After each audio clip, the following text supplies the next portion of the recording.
Okay, here goes another one. I want to talk about France, French language, French culture. I have a special fondness for it, partly because I took 2 years of French in high school. We had a choice. I took Latin 2 years and then French. We had to take at least two, so I always tended to go more than just the minimum. And I love the language, the flavor of it, the taste of it, the subtleties. And French art, culture, the music, the literature. I feel especially close to southern France, along the Mediterranean, Nice and all of that, just right around the corner from Monaco on the Riviera.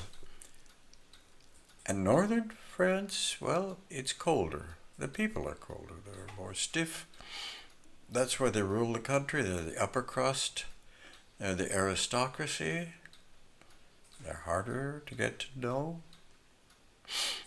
Well, I had the feeling that I always do, that people who get so inflated, full of themselves, you need to poke them, to deflate them. The French never got over losing their preeminence in the world. When French was the international language and everybody spoke it and had to, and negotiations were conducted in French, and the French ruled the roost, Napoleon and all that, they never got over losing to English, especially American English, which they consider to be low class. I mean, that's what people speak on the street. Oh, well, I felt something had to be done about this attitude because I never liked puffed up people or hierarchy or any of that. I kept thinking the high should be brought down a little bit and the low should be brought up so we could kind of share and be pretty close to the same level. Well, hence my blog, hence the vlog where I can talk to people about it and see what that will amount to. So I decided, I was just in high school, maybe a junior, maybe a senior by then, that I would throw my hat in the ring and I would add my 2 cents and I would do what I could. So I wrote to the head of the French government, as I tended to do with every government, including our own. Not the premier, the prime minister, no, just one step down in the cabinet. I think he was the lord and master of international relations and tourism, top dog.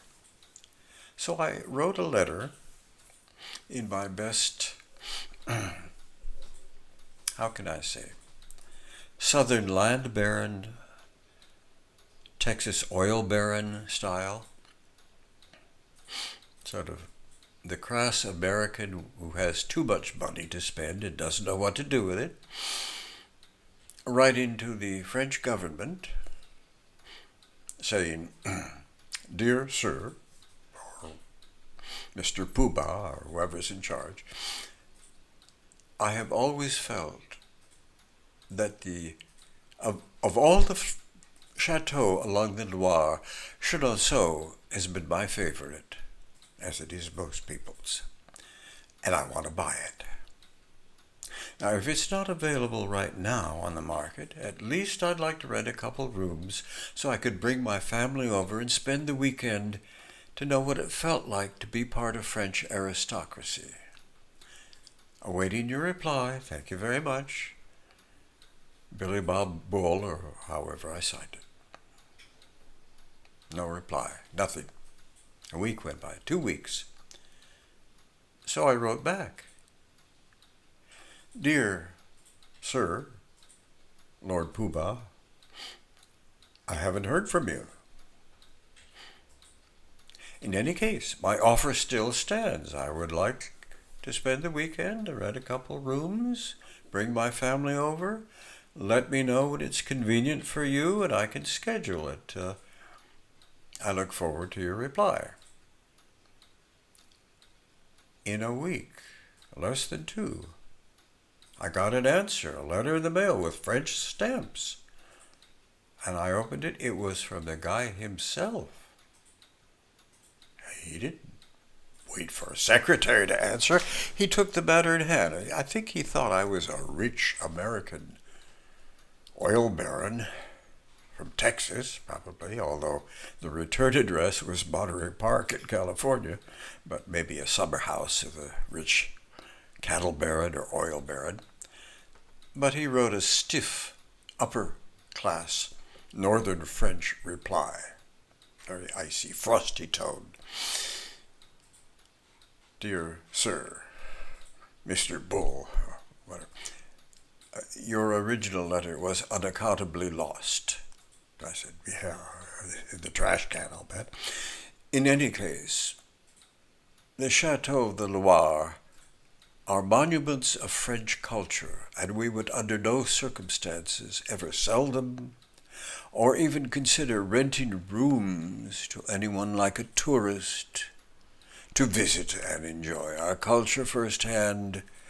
We just do not do that. We protect and preserve our culture. Thank you very much, the end. So I thought several things at once. One of them was, hey, it worked. I mean, I got to the guy himself. And he wrote back. And then I thought, there must be something in the way I write. And I cut through the red tape and I reach the people I'm trying to reach, that I'm trying to talk to.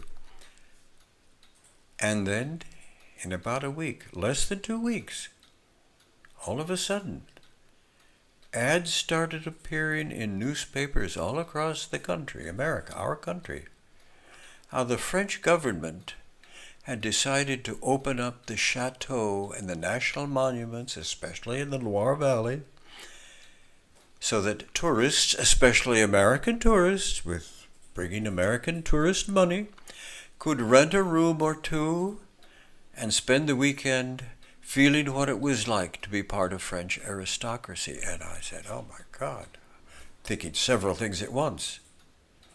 Thinking, what have I done? How do I have such power to alter the country's dispositions and the future of the world? I am not worthy. I'm a kid in high school who likes to crack jokes and pull pranks, and I'm out of my depth. And have I put myself in jeopardy? I mean, could they track me down? I have my address in Monterey Park. They could put me in prison for fraud and whatever, and I could be locked up for the rest of my life and never graduate from high school even. Oh, it was terrifying. But then I thought some other thoughts. As I tend to do, I thought, well, nobody's come after me yet. Give it a few weeks, and if I'm safe, then I can go on to greener pastures and decide, maybe learn this time what I should. Look before you leap, think before you speak, read what you wrote before you give it to anybody else, and you could stop it before it's too late. And I do have a story about that, where I seem to have learned, and I restrained myself just in time. Well, that's another story, and I wish it were always true. It's just an example that it can be done and I can do it. But to this very day, I still have trouble restraining myself, as perhaps you can tell from the way I present these vlogs. Anyway, I bid you farewell, adieu for now. See you later, non-alligator. Later.